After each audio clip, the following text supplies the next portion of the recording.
देखो भाई, एक साधारण उदाहरण से आपकी आज की वार्ता प्रारंभ करें। सप्तम दिवस की कब 7 दिन निकल गए पता ही नहीं लगा। ऐसे लग रहा है जैसे कल परसों ही चर्चा प्रारंभ की हो। हाँ जी अन्ना जी, है कब 7 दिन निकल गए पता ही नहीं लगा। जब भगवत कथा में इतना मीठा रस है तो जिस दिन आप भगवत भाव में जीने लगेंगे कब जीवन गुजर जाएगा पता ही नहीं लगेगा। कल की कथा हम चर्चा कर रहे थे रात को जानने के बाद में। कल कथा 6 घंटे चली, 10 बजे रात तक। बड़ी बात ये, कई महापुरुष हमें बता रहे थे सुबह से, जो यहाँ के पूर्व विधायक जी हैं वो सब चर्चा कर रहे थे। वो रात को यजमान जी सब आप बैठे थे, चर्चा कर रहे थे कि महाराज आज तक 2-2.5 घंटा से ज्यादा नागपुर महाराष्ट्र में तो कोई कथा में बैठा ही नहीं। यहाँ उमरेड में और तो कई महापुरुष हैं। हमने कहा भाई कथा करने वाले बालाजी हैं, करवाने वाले भी बालाजी हैं, और जब बालाजी करवावे तो फिर भगने की किसकी क्षमता है? रावण नहीं भग पाया, ये तो भारतीय है। हनुमान जी ने जब लंका में पूंछ घुमा दी तो जो तो भारत आए। हम आपको सीधी सी बात बता देवे कि जब भगवत कथा के 3 से 4 घंटे पता नहीं लगते, जीवन में हर पल आप भगवत कथा में जीना प्रारंभ कर दीजिए, जीवन कब गुजर जाएगा आपको पता नहीं लगेगा। और इसके लिए सुंदर श्लोक लिखा सुभाष पानी में। प्रथमेन अर्जितम विद्याम द्वितीयम न अर्जितम धनम तृतीयम न अर्जितम पुण्यम चतुर्थे किम करिष्यति।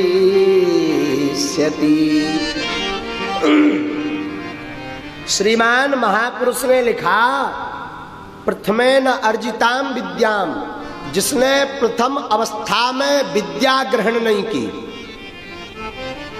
प्रथम अवस्था कौन सी है? 1 वर्ष से 25 वर्ष तक।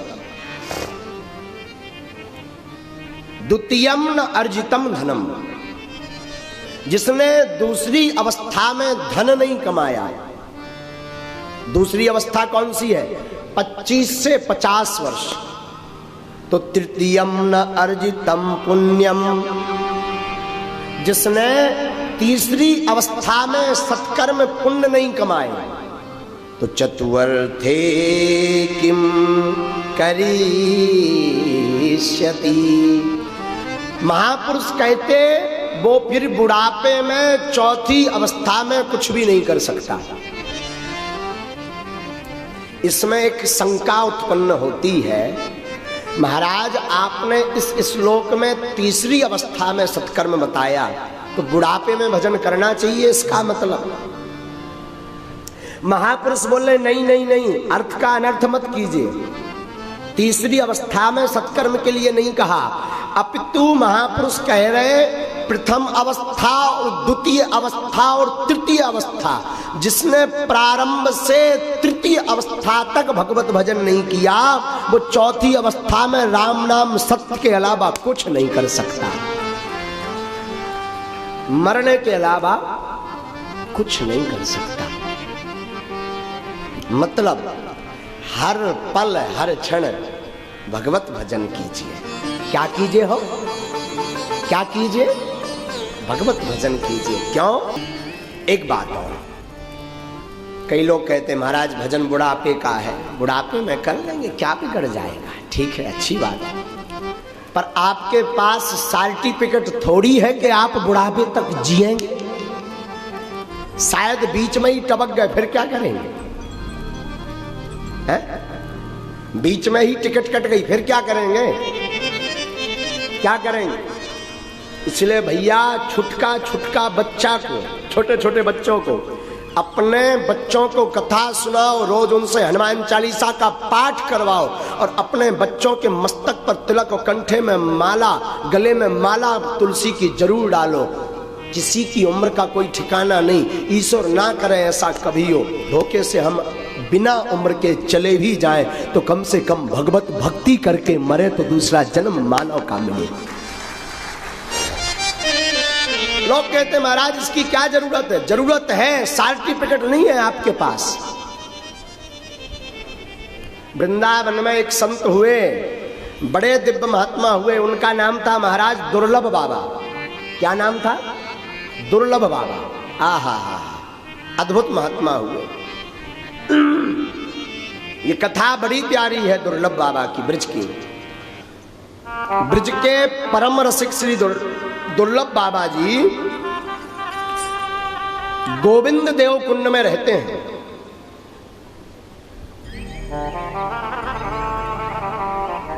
गोविंद देव कुंड के पास में एक और महात्मा रहते जिनका नाम है मनोहर दास जी। मनोहर दास जी के उत्तर तट में आप श्री दुर्लभ बाबा रहते थे। महाराज अद्भुत महात्मा थे, प्रति पल भगवान नाम लेते थे। उनके मुख से गोविंद नाम, ठाकुर का नाम, ठाकुर की भक्ति नहीं छूटती। हाथ में माला लेकर के निरंतर जप करते रहते थे और माला लिए लिए झोपड़ी से ही टिके टिके सो जाते थे। कभी प्रभु की याद आवे तो रोने लगे, 4-4 दिन तक भोजन ना करें। सत्य घटना सुना रहा हूं आपको, ये वृंदावन के रसिक हुए, ध्यान से सुनना। कभी प्रभु की याद आवे तो रोने लगे, कभी भगवान की मधुर याद आवे तो हंसने लगे। 4-4 दिन तक भोजन नहीं करते। मधुकरी जीवन जीते। मधुकरी का मतलब है मांग करके पाना। मधुकरी जीवन जीते। कभी कभी संतों की शीत प्रसादी से पेट भर लेते।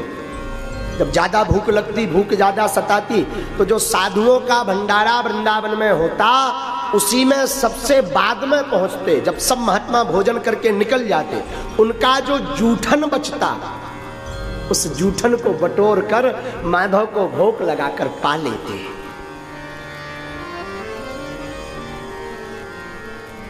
एक बार एक घटना घटी दुर्लभ बाबा के साथ। महाराज दुर्लभ बाबा माला लेकर के अपनी झोपड़ी के बाहर बैठे बैठे जप कर रहे थे। भीषण गर्मी थी, तपती दोपहरी थी, होंठ बार बार सूख रहे थे। उसी समय यम का दूत, काल दूत इनको लेने आया। काले काले जम के दूत आए। ध्यान से सुनना, बड़ी प्यारी कथा है महाराज। लेने काले काले जम के दूत आए तो बाबा ने पूछा कौन? उसने जवाब दिया, महाराज मैं यमराज का दूत हूं। भाई हमारे यहां क्यों आए, क्या स्वागत करें? वृंदावन के साधु। महाराज स्वागत करवाने के लिए नहीं हम आए, हम तुम्हारी टिकट काटने के लिए आए, ले जाने के लिए। दुर्लभ बाबा ने कहा भाई भजन हमें कहीं करना है, यहां करना, वहां ले चलो। घटे रामदास को बड़े रामदास को। तो सुनना महाराज, काला काला यम का दूत हाथ जोड़ करके खड़ा इनके सामने। तो ये हाथ जोड़ करके बोले भाई तुम तो यम के दूत हो, तुम क्यों खड़े, हाथ जोड़े क्यों खड़े? वो कहता महाराज आप जैसे योगियों को हमारी दृष्टि देख नहीं सकती, आप जैसे भजनानंदी को देखने की सामर्थ्यता नहीं, पर मैं आपको लेने आया हूं, मैं अभागा हूं। महात्मा ने कहा भाई ये तो प्रकृति का नियम है, आना और जाना, हम तो कभी नहीं मरते। गीता में भगवान श्री कृष्ण कहते हैं नैनम छिंदति शस्त्राणि नैनम दहति पावका न चैनम कलेशयन्त्यापो न सोख्यति मारुता। आत्मा को न कोई जला सकता, न कोई काट सकता, न कोई मार सकता। तो दुर्लभ बाबा बोले भाई हमें तो मरना नहीं, मरना तो शरीर को है। माया मरी न मन मरा, मर मर जाए शरीर,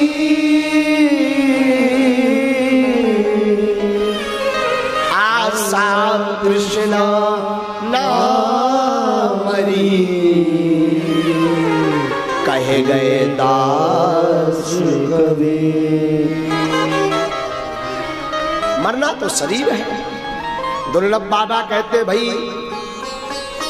हमें तो कोई टेंशन नहीं, ले चलो। शब्द बड़ा जवाब सुंदर दिया। उस यम के दूत ने जवाब दिया, महाराज हम ले तो जाएं आपको, पर हमारी दम नहीं पड़ रही। बोले क्यों? बोले हम तभी ले जा पाएंगे जब आप अपने हाथ से माला और मुख से गोविंद नाम जप करना त्याग दोगे। आहा, दुर्लभ बाबा ने बड़ा सुंदर जवाब दिया। बोले कुछ देर में जा रहे हो तो अभी चले जाएं, पर इन हाथ से ना तो माला छूटेगी ना माधव का मुख से नाम छूटे। सुन करके यमराज का दूत महाराज भाग गया। जब ये दुर्लभ बाबा मनोहर दास बाबा के पास पहुंचे तो इन्होंने अपना पूरा वृतांत बतलाया कि श्रीमान आज एक काला काला दूत आया था, उसने ऐसी ऐसी बात कही। उसी समय परम सिद्ध संत श्री मनोहर दास बाबा ने कहा, साधु आज तुम्हारी भगवत भजन के कारण मृत्यु टल गई है। भगवत भजन के कारण मृत्यु टल गई है। श्रीमान मैं आपसे बैठते ही प्रार्थना कर रहा हूं, क्या अपने मुख पर माधव का नाम रखो, मुख पर गोविंद का नाम रखो, मुख पर विठ्ठल का नाम रखो, पांडुरंग नाम रखो। शायद एक बार काल भी आ जाएगा तो माधव के नाम के प्रभाव के कारण उसे भी वापस जाना पड़ेगा। इसलिए साधु खूब नाम जपो। सुभाष तानी का श्लोक कहता, प्रथमेन अर्जिताम विद्याम, द्वितीयम न अर्जितम धनम, तृतीयम न अर्जितम पुण्यम, चतुर्थे किम करिष्यति। जिसने प्रथम अवस्था से भगवत भजन नहीं किया, ध्यान रखिएगा, अपने बच्चों को आदत डालो भगवत भक्ति की। किसकी? किसकी? भगवत भक्ति की साहब। क्या? यही बच्चे बड़े होंगे और अगर इनके ऊपर पाश्चात्य सभ्यता का प्रभाव हो गया तो ना तो ये तुम्हारे काम के रहेंगे, ना गोविंद के काम के रहेंगे, ना संसार के काम के रहेंगे, ये बेकाम रहेंगे। और बचपन से ही भगवत कथा भगवत भक्ति बच्चों को करवाओगे तो ये तुम्हारे भी काम के रहेंगे और माधव के भी काम के रहेंगे। इसलिए साधु अपने अपने बच्चों को रोज कथा सुनाओ। रोज नहीं सुना सकते, महीने में तो एक बार सुनाओ साहब। कहीं भी कथा होती हो सुनाओ, ले जाओ जबरदस्ती। हम नहीं कहते, रामायण में गोस्वामी जी की पंक्ति पढ़ो, बिनु सय तो संग विवेक न होई, बिनु सय तो संग विवेक न होई, राम कृपा बिना सुनब न सोए, राम कृपा बिना सुनब न सोए, सत्संग विवेक न होई, राम कृपा बिनु सुलभ न कोई, सत्संग विवेक न होई, राम कृपा बिनु सुलभ न कोई, बिनु सत्संग बिनु सत्संग विवेक न होई, राम कृपा बिनु सुलभ न सोई, राम कृपा बिनु सुलभ न सोई, राम कृपा बिनु सुलभ न सोई। बिना सत्संग के साधु विवेक नहीं जागता। और सत्संग भी जब तक भगवत कृपा ना हो तब तक प्राप्त नहीं होता। कब तक प्राप्त नहीं होता? जब तक भगवत कृपा ना हो, जब तक ठाकुर जी की दया ना हो, तब तक सत्संग प्राप्त नहीं होता। आजकल महाराज एक अतिशयोक्ति नहीं होगी चर्चा, आजकल भगवत कथा सुनने का ज्यादातर लोगों का सिर्फ फैशन हो गया है। सीधी सी बात बोले, भगवत भक्ति करना एक फैशन हो गया। बोले क्या? बोले हम तिलक लगाएंगे तो भगवान ना भी देखेंगे, कम से कम संसार ये मानेगा कि हम भजनानंदी हैं। कई बार जगत को दिखाने के लिए भजनानंदी बनते हैं। हम प्रार्थना करवे आपसे, आपने सबे सुना, महाराज संसार देख पाए कि आप भजनानंदी हैं कि नहीं, इसके लिए मत स्वस्ति तिलक लगाइए, इसके लिए मत गोविंद नाम जप करिए। हमेशा उठ करके स्वस्ति तिलक अगर मस्तक पर लगाइए तो ये जरूर विचार करें कि एक बार हमारा माधव जरूर हमें देख ले। हाँ, माधव देख लेगा तो फिर संसार को दिखाना नहीं पड़ेगा, संसार अपने आप देख लेगा। अच्छा, आपसे पूछते हैं, ये संसार कौन चला रहा? कौन चला रहा? ठाकुर जी चला रहे हैं ना। तो जब भगवान संसार चला रहे हैं, ठाकुर जी संसार चला रहे हैं, तो वो ठाकुर जी अगर आपकी बाहें पकड़ लेंगे तो संसार अपने आप आपके पीछे दौड़ेगा।